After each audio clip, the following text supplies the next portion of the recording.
This is Orpheus Radio, a regular podcast from Orpheus Music Management Incorporated in Washington, D.C. Find out more at www.orpheusmusic.net.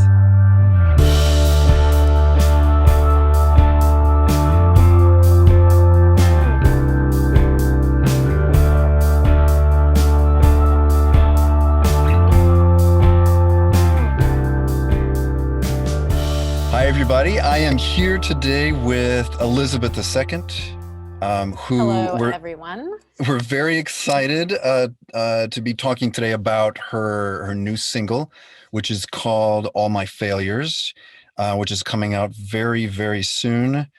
I guess the first thing, before we get into anything about the song itself, we want to know a little bit about you. Tell us about yourself and about the kind of music that you make. Yeah, so I grew up in Ashburn, Virginia, around the DC area. I've been playing guitar since I was 12. I've been singing a little bit before that, so since I was 11 or 10, I would say. And I really loved playing guitar and I really loved singing, and I wanted to form a band. And I found that maintaining band members was actually a very difficult thing, and finding people who were into the same genre and style as you. So what I just did is I just started to make a whole bunch of demos that I wrote. I learned how to use GarageBand and then later got Logic.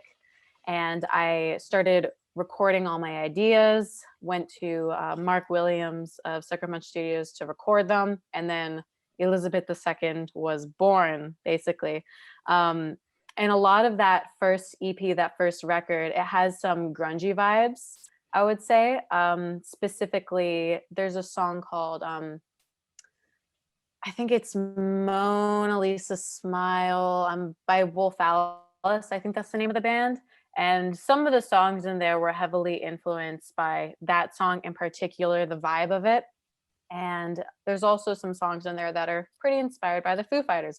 In terms of my music right now, I would say the style is turning into a little bit more of a punk goth direction, because I've been listening to a little bit too much My Chemical Romance for the last 3 years, admittedly. Not such a bad thing. I don't think it's a bad thing. Some other people do, but I love it. I really love the super anthem rock vibe. You listen to a rock song and it just makes you go, yeah, I just feel like I can tackle the world now.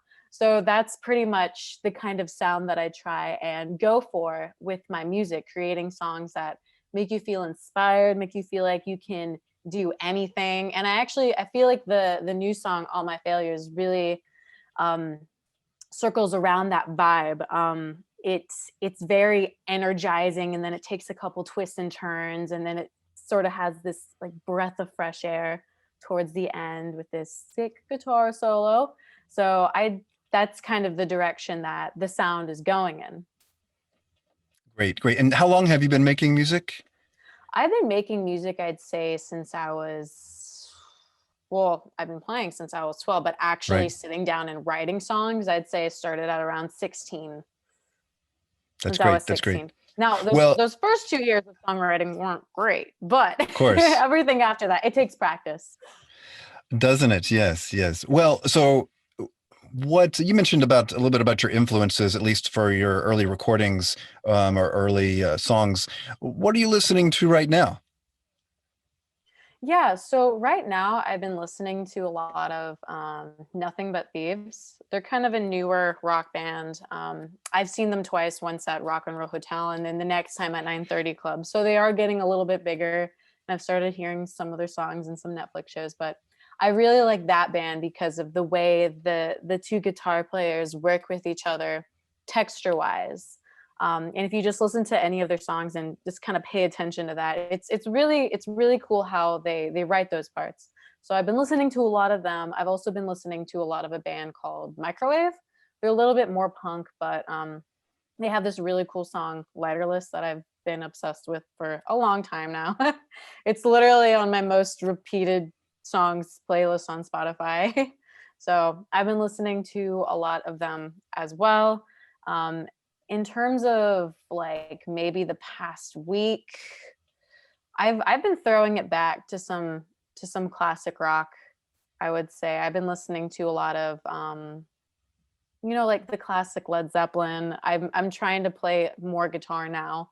So I've been listening to a lot of like those Jimmy Page solos and whatnot. So it's kind of a mix. There's some newer stuff, but then also right now there's some older stuff I'm digging back into. Fascinating. Well, you mentioned that your style is moving more in a direction of punk. I wouldn't say that that's a direction that the industry necessarily is going in right now. And knowing your music pretty well, you're definitely more refined than your average punk artist. But Yeah. what is it about punk rock that inspires you so much? So what I like about it is the simplicity behind it, as well as the aggression. It's mainly the aggressive part that I really like, but I like the simplicity behind it because one, it actually makes it a lot more fun to play live, in my opinion. I try and write songs that I would have a fun time playing, not to where like, oh, a song comes up in the set list and I'm like, oh, this. I never want to feel that way. So I try and give each one of them a bit of a punk vibe to it, whether that just be a simple drum beat behind these power chords or just something very, very aggressive. I've been trying to make my songs a little bit more of a faster pace. But when I say it's moving in a punk direction, not like it's not moving in like a super raw punk direction, but more so kind of like what you said. It's very refined, it's very specific. One thing that I play around a lot with that punk doesn't necessarily do all the time is dynamics. So I really like to do that because one, it sounds cool, it makes the song a bit more theatrical, but two, it makes for a better live show when you have really good dynamics with the songs. So that's what I like about punk. And then that's also kind of how I'm taking other aspects of songwriting and other genres and starting to mesh it together. Yeah, that makes a lot of sense. I mean, I would say that I hear like maybe a lot of punk via grunge in a lot of ways, because a lot of those 90s bands were heavily influenced by, like late 70s New York or Southern California, Yeah. early 80s punk rock, but added a bit of that dynamic, loud, quiet, loud element to it that I hear a lot in Yeah. their songs. Yeah, that's so true. And another thing that I really like about not punk does this, but grunge does this a lot is they throw chords that aren't supposed to work with each other and make them work with each other. It's like progressions that you wouldn't necessarily hear in some of these 70s and 80s bands. And Nirvana is like a perfect example of this. I know it's the most basic example of a grunge band, but they're when you think of grunge, you think of them where even though a song is just like four or five chords, the specific chords that are picked are so weird, but they make it work really well. So that's one thing that I really like about the grunge genre that I tried to do with my own songs, specifically my song "Rope Sting Angel" and Mhm. "Dark Chops" from my first EP. I tried to kind of take that. All right, let's see if we can write some weird chords, put them together, and create a cool song out of it. Right, right. Well, definitely. I want to congratulate you. You have now won a Whammy second year in a row. Now, this year, what did you win this year? And then tell us what you won last year too. So, yeah, so I'll start with last year. Last year, I won Best Rock Song for my song Lonely. And this year, I won Best Hard Rock Song for my song Bite My Neck and Best Rock Artist as Elizabeth II. So I'm actually really excited about that one, especially. Yeah, that's fantastic. That's really fantastic. What Thank does it you. feel like to be recognized in the region for all the It work that you do? feels It feels really good, especially because towards the beginning of starting this whole project, I wasn't sure if I was even gonna get shows, gain any recognition whatsoever. So I just kept being persistent, a little bit of pushy on social media to the extent. But I also tried to think of me as being a musician as well as my band, which is it's really just my project. Um, as not just being a regional force, but trying to reach out of that and be more of a continental, a global force, which is why I put a lot of emphasis on social media and trying to reach out beyond just the DC scene. So having Mhm. that mindset, I think really helps gain more recognition in your city because it shows, okay, I actually have a drive to take this everywhere in a Yeah. lot of different places. But overall, it feels really nice to be recognized for it.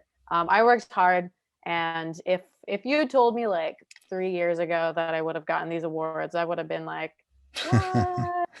No way! Yeah, yeah, That's it's really cool." fantastic. It's really fantastic. Well, and and I don't want to go too deep into, what it's like to be a songwriter, but I would like to know, writing music is a very personal experience.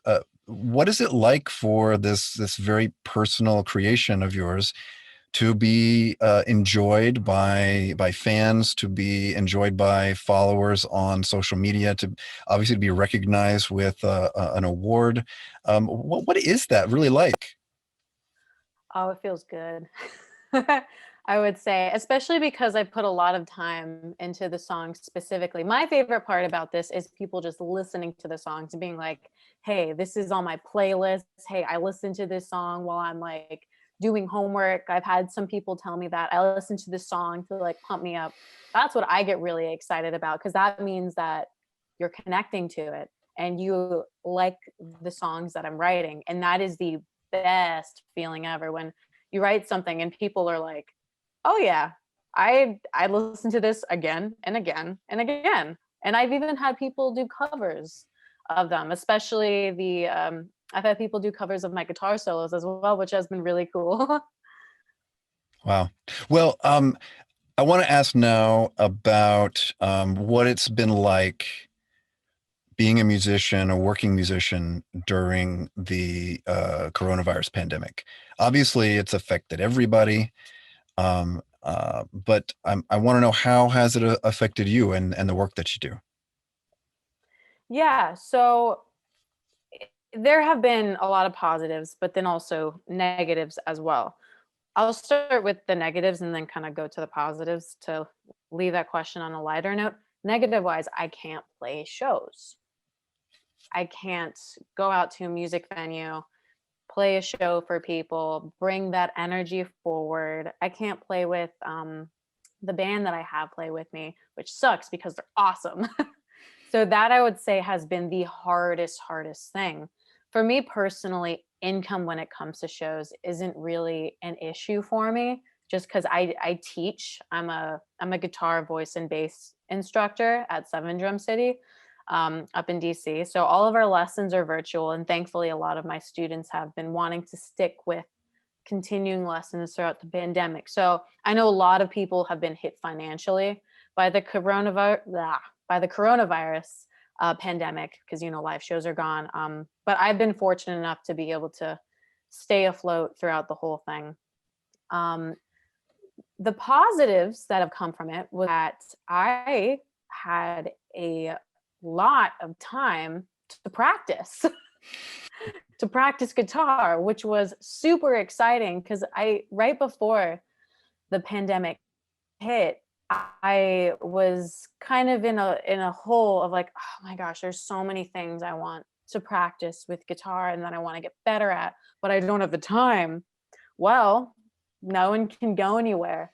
So, especially the first like 2 to 3 months, I found myself practicing guitar for like 6 to 8 hours a day. And I hadn't done that in a while. Wow. And I looked forward to it. It wasn't something that I saw as a chore. I really looked forward to practicing. I had like a set schedule of what I would work on each day and kept track of like the BPMs.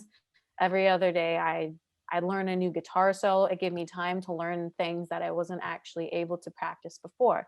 So Right. that was really nice. I also had a lot more time to write and to practice songwriting and going into in kind of digging into different um, I don't want to say genres, but different kinds of arrangements that I hadn't necessarily done before. I just didn't really have the time because when I make a demo, I try and finish a demo for a song in one day. I try to avoid spreading it over the course of several days because then, in my opinion, it doesn't really get done. So I'll finish a song in one day. If I can't think of something for a part, I'll stop for a second, think to myself, okay, if I were listening to this song, what would I want to happen next? And whatever idea I get next, that's what gets put in. Hmm. And then later I'll go back and listen to the song. And if I think something's weird, if something needs to be changed, I'll change it. But I try and finish one whenever I have a plan to sit down and write a song for a day. So that's also been a pro. I've also been able to spend more time like making guitar videos, social media content. So, and I really do enjoy doing that, especially because on Instagram, my follower base, it's not just in DC.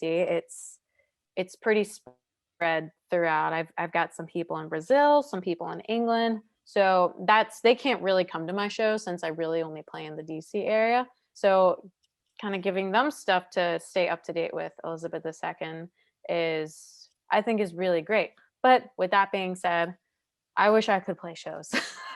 Yeah. I really Yeah. want to play with my band and help out the Well, venues especially because I know that they got hit oh, for sure, with for this. sure. And we hope that very soon, a semblance of what we had before will be back. Um, well, so speaking of making music during the pandemic, you recorded All My Failures at this time during the Yes. coronavirus pandemic. It was written during the pandemic. Uh, Tell us a little bit about the song. What does it sound like? What is it about? What was it like putting it together? Yeah. So for those of you who don't know, we arranged the song together and wrote it out together. So it was the whole process was actually really cool because we would just hop on like a Zoom or Skype call and Mhm. just throw back and forth ideas, riff on ideas. You know, you demo something out, send it to me. I'd go through it, maybe demo out some different ideas in the same track and just go back and forth and come up with this masterpiece, I would say. It's been really fun, and then to actually record it was nice. And then what I really like about working with you is that, especially with mixes, I don't really have another ear that listens to it except for the producer and then me, because most of the time I write all my songs. So it was really nice to get your ear on the mix, especially, and get it to the really cool punk rock vibe that it is. Now, in terms of what the song is about, I would say it's about kind of being scared to hop into another relationship due to insecurities about oneself. This is mainly demonstrated with the chorus through the lyrics. Just a little spoiler alert for some of you guys here. The lyrics in the chorus are, "Hey, hey, what do you say when you feel like I'm running away?" And that implies that even if a relationship is going well, you may make up excuses and kind of self sabotage yourself. Basically, think of yourself as a failure no matter what you do or what situation you end up in because you feel like you don't deserve it and you're afraid of the possibility of the other person breaking your heart. So in a way, it's kind of just a song where you're just making up excuses. So that's That's what I great. think All My Failures is about. And I think it's something that a lot of people can relate to because I feel like we've all been there at one point, even if it's not just a relationship, maybe if it's school, if you're in school and you're like, oh my gosh, I feel like I'm just gonna fail this class without the semester having even started. You know, you're already giving up. It's about just giving up before something has already begun. Yeah, yeah. Well, another thing that I really love about the finished product is you were talking earlier in our conversation about the importance of dynamics, and this song definitely has it. It's got quiet parts, it's got loud parts, but it's also got tempo changes that are really unexpected, Yeah. and really I feel like add to the complexity of the song without it being difficult to listen to. It's a nice little recipe of like a perfect mix of really simple and really complex, I think. Yeah, there's a tempo change in there. This is the only song I have that has a tempo change. It's not But even you're just a right. tempo change. It's like It's it's a it's a gradual change vibe. too. Yeah. Right. Right. It's a complete vibe change. But yeah, no, you're completely right. It does work. And that's what I really like about the song. And dynamic wise, we have for those of you who are going to listen to it, the intro is very quiet. The bridge gets quiet. There's a build. And overall, there's a lot of really nice dynamics. Even the chorus itself has dynamics in it, starting off kind of quieter, getting loud. So it kind of takes you on a fun roller coaster of dynamic without it being stressful to listen to. Kind of like what you were saying. It's an easy to listen to song, and I think it will bring out a lot of emotions when listening to it. That's the idea. That's great. That's great. Yes. Well, so where online can people find you? And then, of course, this song. I don't believe it has a 100% official release date yet, if I'm not mistaken, but it is Yeah, coming very soon. not So yet. where can people find you? Yeah, so you can find me on Instagram at Elizabeth II Music, Facebook at Elizabeth II Music. I have a website, www.elizabethiimusic.com. I also recently got a TikTok, which has been kind of fun. Man, that's and really exciting. yeah, I'm really getting it with Gen Z. So that is at Elizabeth II Music as well. I try and just keep everything the same and keep it nice and simple. So that's Good. where you'll find me. Yeah. Great. Fantastic. Well, thanks so much for your time, for sharing a bit about yourself and about the song. I'm super excited about the release. And I know I'm not the only one looking forward to seeing where this goes, and of course, what you have coming in the future. And speaking of the future beyond this, what's next on the horizon for Elizabeth II? Yes, that is a great question. I'm still figuring that out. But I will say this. I am starting to work on putting together an EP. I would say it's definitely got more of that sort of punk rock vibe that I'm trying to go for, the gothic punk rock anthem esque rock and roll vibe. Mhm. And so I've been working on putting that together, and I've got all the songs ready. And then I've also got, so there's All My Failures coming up, and then I'm working on getting another song mixed and mastered a little bit later. But what I would like to do is definitely play more shows, show you guys some more videos of me playing, singing. Some people want more singing videos, and I don't do that often. So I'm going to try and do more of that, but also just playing more shows, and more music to be released. Fantastic. Fantastic. Well, thanks for your time and best of luck. And we're excited about this track, and we'll be staying in touch. Awesome. Thanks, Thank you Beth. for having me. All right, take care.